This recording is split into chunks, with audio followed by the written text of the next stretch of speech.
من زمن الشوط الأول من المباراة. ويندل جيراردو سيلفا الذي يظهر الآن في تنفيذ ركلة ركنية. جول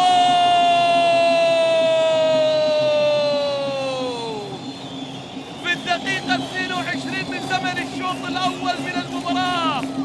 أسامة المولد، الرجل النحاسية، لا الرأس النحاسية لأسامة المولد التي لا تصدأ أبدا. المولد هو من يسجل، هو من يدرك تعادل.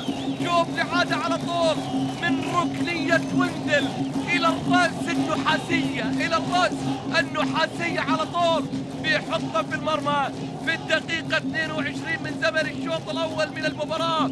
يعيد الكرة ويعيد المباراة إلى نقطة البداية. كرة على طول ملعوبة من الركنية الأولى إلى أسامة المولد برأس النحاسية على طول في مرمى